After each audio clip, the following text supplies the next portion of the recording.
The night Marcus Webb found the envelope, the temperature in Edmonton had dropped to -23, and he had exactly $4.60 left in his jacket pocket. He wasn't supposed to be at the Marriott that evening. His regular shift was cleaning the offices on the 14th floor of the Manulife Place Tower downtown. But a colleague called in sick, and the agency had texted him at 5:30, asking if he could cover a hotel banquet cleanup. Double hours, cash supplement on top. Marcus had said yes before he'd even finished reading the message. He always said yes. That was the thing about Marcus that people who only saw the mop in his hand never thought to ask about. He always said yes to the extra shift, to the colleague who needed someone to cover a Tuesday, to his younger sister Diane, who was still in Winnipeg, still waiting on the results of her second round of treatment, still calling him every Sunday, even when she had nothing good to report. He said yes to all of it because saying no felt like giving something up, and Marcus Webb had already given up enough in his 41 years of living. He'd grown up in a 2-bedroom house in North End, Winnipeg, with his mother, his grandmother, and 3 siblings. His mother, a Cree woman named Loretta, had worked at the hospital laundry for 22 years. She never complained. She ironed their school clothes every Sunday night and kept a jar of coins above the refrigerator that she called the just-in-case jar. Marcus still thought about that jar. He'd started one of his own in his bachelor apartment on 118th Avenue, except his was a coffee tin, and the coins in it were for Diane's travel expenses when she needed to come to Edmonton for consultations her insurance wouldn't cover. He hadn't told anyone about that. The banquet hall at the Marriott was a mess when Marcus arrived. An industry gala for some real estate development association. He'd seen the signage near the elevators, the kind of event where the centerpieces cost more than his monthly groceries. Champagne flutes everywhere. Cloth napkins folded into shapes no one had bothered to unfold before dropping them on the floor. A half-eaten tiered cake sitting on a trolley near the kitchen entrance like someone had walked away mid-thought. Marcus worked quietly. He always worked quietly. His supervisor that night, a young Filipino woman named Cora, told him the VIP room off the main hall still needed to be cleared before 11. She handed him a bin and a cart and disappeared back to the kitchen corridor. The VIP room was smaller than he expected. Round tables for maybe 30 people, a small elevated area at the far end where a podium had already been folded and pushed to the side. Someone had left a projector still glowing on the table closest to the door, cycling through a slide deck on loop. Graphs, headshots, property renderings. Marcus unplugged it without looking at the names on the slides. He was collecting linen from the second table when he saw it. Not an envelope, a portfolio case, dark brown leather, the kind with a magnetic clasp and a monogram embossed on the lower right corner. It had slid halfway under the tablecloth, and he only noticed it because his cart caught the edge of the cloth and pulled it slightly, and the leather caught the light. Marcus stopped. He stood there for a moment, cart handle in both hands, and looked at it the way you look at something your brain hasn't fully processed yet. Then he set the cart aside, crouched down, and picked it up. It was heavier than it looked. He set it on the table and unclasped it. The inside was organized. That was the first thing he noticed. Not chaos. Someone had put things in here deliberately, carefully. On the left side, a series of tabbed documents in clear sleeves. On the right, a craft paper envelope, unsealed, with the flap folded over. And beneath the envelope, held by an elastic, a stack of bills. Marcus's hands went still. He didn't count it. Not yet. He looked at it the way you look at something that isn't supposed to exist in the room you're standing in. The bills were hundreds, Canadian. The stack was thick. Not obscene, not a movie prop, but thick enough that his chest did something involuntary. He carefully lifted the craft envelope and looked inside. There was a handwritten note, folded once. He didn't read it, he set it back. He looked at the documents in the left sleeve instead.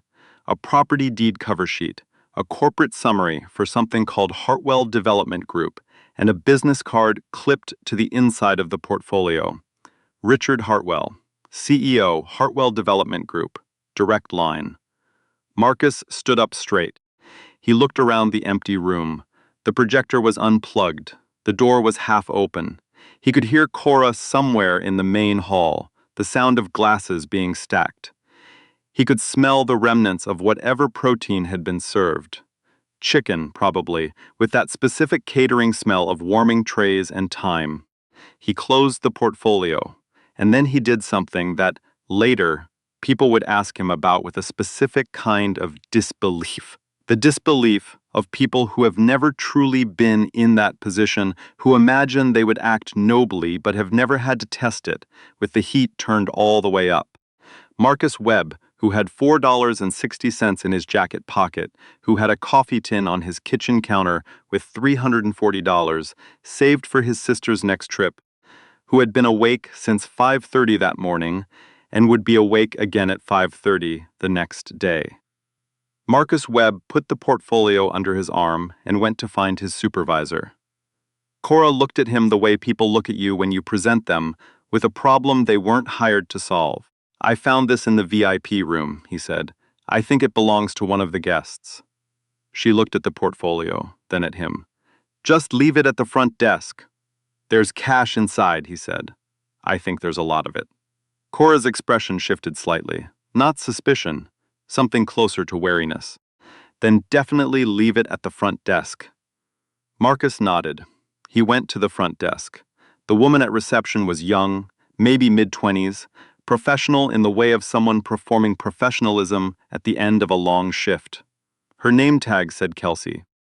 She looked at the portfolio Marcus placed on the counter and then looked at him, his cleaning company ID badge, his cart still visible through the lobby glass, and her face did a small, involuntary calculation. "I found this in the banquet hall," Marcus said. "VIP room, table near the back. There's a business card inside, Richard Hartwell. He was at the gala tonight." Kelsey picked up the portfolio carefully, like it might say something. She looked at the monogram.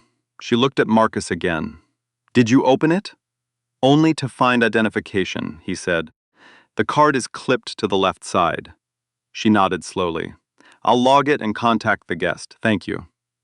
Her voice had the particular flatness of someone completing a transaction, not a human exchange. Marcus went back to finish the VIP room. He restacked the chairs. He cleared the last 2 tables. He swept the elevated area near the podium and found a woman's earring on the floor, which he put in a small plastic bag and left on the trolley to bring to the desk. He finished at 10:47. He didn't think about the portfolio again until his bus ride home, when the cold had settled into his shoulders and he was too tired to read the paperback he usually kept in his jacket. He thought about it the way you think about something you've already decided.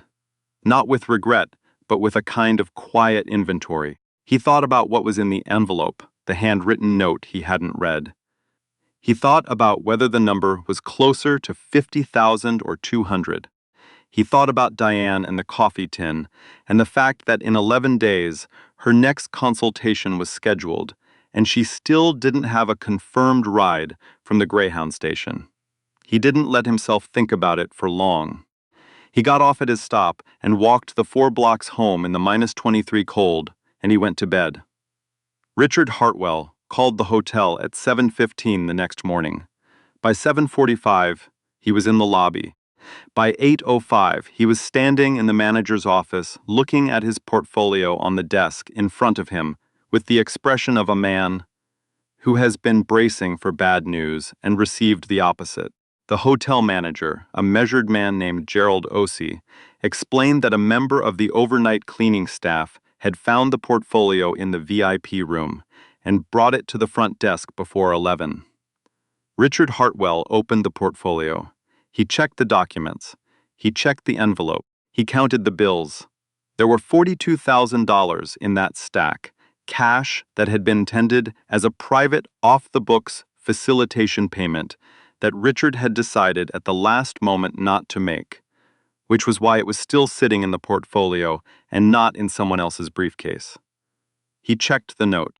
He checked the elastic, Nothing was missing. He looked up. Who found it? Gerald checked the log.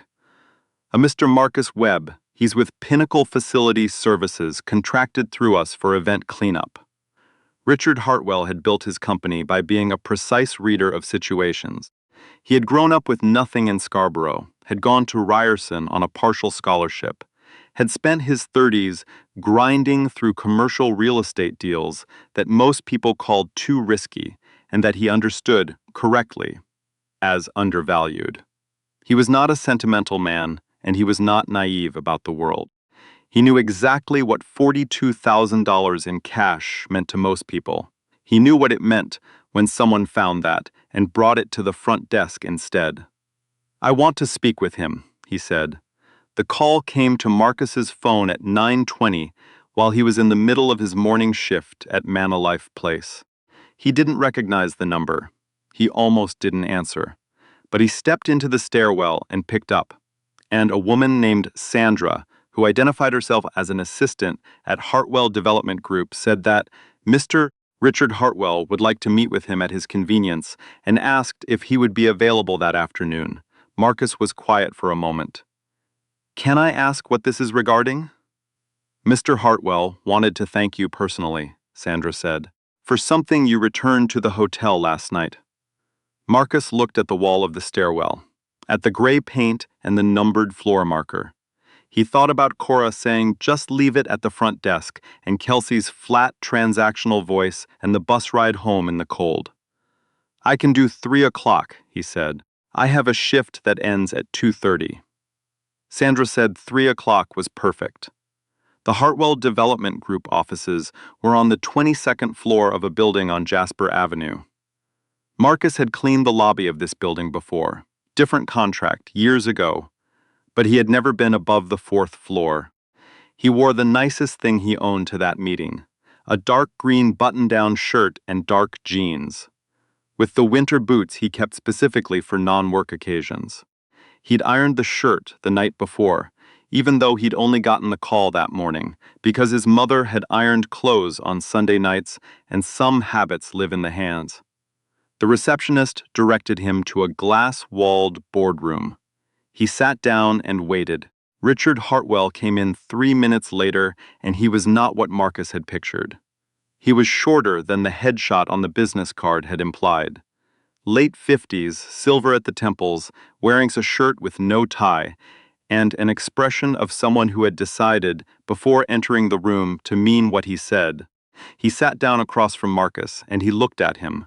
Not the looking past of someone cataloging a service worker, but actual looking, and he said, "Mr. Webb, thank you for coming." "Sure," Marcus said. "I want to be direct with you," Richard said. What was in that portfolio was significant. The cash alone was $42,000. The documents represented the early stages of a property negotiation worth considerably more. In the wrong hands, or in the absence of their return, the damage would have been, he paused, choosing the word, difficult to contain. Marcus nodded once. "You found it, you identified the owner, and you returned it without taking anything. I want to understand why." Marcus looked at him. It wasn't the question he'd expected. Most people, he'd found, asked variations of how. How did you know? How did you find it? How did you get it to the desk? Richard Hartwell had asked why. "Because it wasn't mine," Marcus said. Richard was quiet for a moment. "That's it? That's it." Richard leaned back slightly. "A lot of people would have found a reason that it was theirs." "Maybe," Marcus said. "I'm not a lot of people." There was a pause in the room, not uncomfortable, but real. The kind of pause that happens when a conversation momentarily becomes something other than a transaction. "Tell me about yourself," Richard said. Sandra pulled your employment file from Pinnacle. Contract worker, 5 years, consistent performance, no complaints. Before that, Marcus looked at him steadily. He'd learned over a long time to be careful about how much of himself he offered in rooms like this, not because he was ashamed, because people used what you gave them in ways you couldn't predict, and the ones who asked "tell me about yourself" in a tone that implied they already had the answer were often the most dangerous. but something about Richard Hartwell's directness, the way he'd asked why instead of how, made Marcus decide to be straightforward back. "I have a bachelor's in environmental sciences from the University of Manitoba," he said. "I worked in remediation consulting for 6 years. My company dissolved in 2018 when the principal partner died without succession planning, took the client contracts with him. I relocated to Edmonton for family reasons and took contract cleaning work to keep income steady while I figured out next steps. The next steps took longer than I expected." Richard Hartwell didn't say, "Oh." He didn't perform surprise. He said, "What kind of remediation?" "Industrial site assessment, soil and groundwater contamination. We did a lot of work around legacy oil field sites in Manitoba and Saskatchewan. Phase 2 assessments. Phase I through 3. I have my CISA designation, though it needs updating. My recertification lapsed in 2021. Richard Hartwell looked at him with the expression of a man recalibrating. "Do you know who was at that gala last night?" "I didn't look at the slides," Marcus said. Richard almost smiled. "Hartwell Development Group is finalizing a residential development on a 40-acre parcel in the southeast, former industrial use, mixed contamination history, mostly solvents and hydrocarbons. We've been waiting 8 months for the Phase 2 to come back clean enough to satisfy the municipality. Our current consulting firm has been," he chose the word carefully, "slow." Marcus was quiet. "I'm not offering you a job," Richard said immediately. "I want to be clear about that. I'm not a man who manufactures gratitude into opportunity in a way that makes me feel better. What I'm offering is a conversation, a real one, with our project lead about whether your background and the gap we currently have are actually compatible. That's all." "Okay," Marcus said. "But that's separate from the reason I asked you here." Richard reached into the folder on the table in front of him and took out an envelope. He set it in the space between them. There was $42,000 in that portfolio. "As a finder's reward, I'm offering you 10%. That's $4,200. In cash, today, if you want it, or by e-transfer, whichever you prefer." Marcus looked at the envelope. He thought about the coffee tin. He thought about Diane, about the bus from Winnipeg, about the Sunday calls, when she had nothing good to report and called anyway. He thought about $4.60 and minus 23 degrees and a cart handle in both hands. "Make it a check," he said, "dated to the charity of your choice for half, and the other half to me by e-transfer." Richard Hartwell looked at him. "Half," Marcus said, "because I didn't find it expecting a reward, and I don't need to be paid like I did. But I'm not going to pretend $2,000 isn't real. It is. I have a sister in Winnipeg who needs it." The room was quiet again. This time, the pause was different. Richard Hartwell, who had built his company by being a precise reader of situations, who had grown up in Scarborough with nothing and spent his 30s on deals most people called too risky, who was not a sentimental man and not naive. Richard Hartwell sat back in his chair and looked at Marcus Webb the way you look at someone you've fundamentally underestimated and have no excuse for underestimating. He didn't say anything for a long moment. Then he said, "I'll have Sandra prepare the e-transfer and a donation receipt by end of day, and I'll set up the meeting with our project lead for next week." He paused. "If that works for you." "That works," Marcus said. The meeting with the project lead happened on a Thursday. Her name was Billionaire, and she had been with Hartwell for 4 years, and she spent the first 15 minutes of their meeting asking Marcus technical questions in a rapid, flat tone that made it clear she was not interested in pleasantries or backstory. She wanted to know if he knew what he was talking about. He did. He answered each question precisely, used the right terminology without performing it. And when she asked about the Tier 2 risk assessment protocols under Manitoba's Contaminated Sites Guidelines, he walked her through the current framework and noted where it differed from Alberta's approach and why that mattered for a site with mixed-use rezoning objectives. Billionaire stopped typing at some point during that answer and just listened. After the meeting, she told Richard that the position they'd been trying to fill for 6 months, a senior environmental review consultant for the Southeast Project, had just answered itself.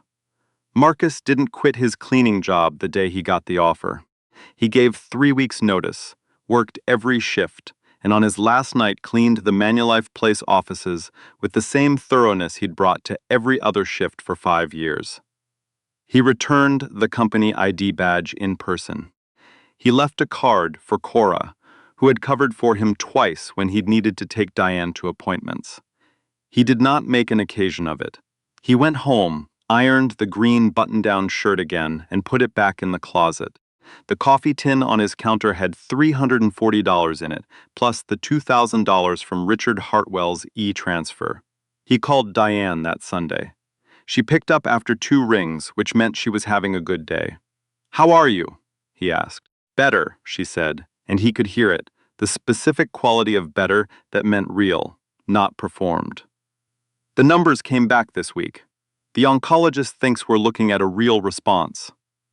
Marcus stood in his kitchen with the phone in his hand and looked at nothing in particular.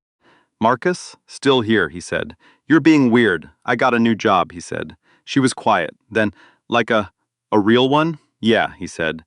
"Environmental consulting, same as before." The sound Diane made then was not a word. It was something older than words. The particular sound of someone who has been holding something heavy for a long time and has just been told quietly that they can put it down. "How?" she asked. "I found something that wasn't mine," Marcus said, "and I gave it back." Diane didn't say anything for a moment. Then she laughed a little. The real laugh, the one that sounded like their mother's. "That's it?" "That's it," he said. Months later, when Diane was in remission and visiting Edmonton for the first time, she asked to see the Marriott. Marcus didn't understand why, but he took her anyway. They stood in the lobby on a Saturday afternoon, the two of them, and Diane looked around at the marble floors and the high ceilings and the chandelier above the entrance and said, "Show me where you found it." "You can't go in there," he said. "It's a banquet hall." "I don't want to go in," she said. "I just want to see the door." They walked to the end of the corridor, and Marcus pointed at the door. Closed now, a standard interior door with a brass handle, unremarkable in every way, and Diane stood there and looked at it. "I used to be so scared," she said quietly, "that you were going to disappear. Like, just work yourself into nothing, Diane. I'm not being dramatic. She stopped. "You always gave everything away. To me, to Mom, to whoever needed it. I always wondered if you ever kept anything for yourself." Marcus looked at the door.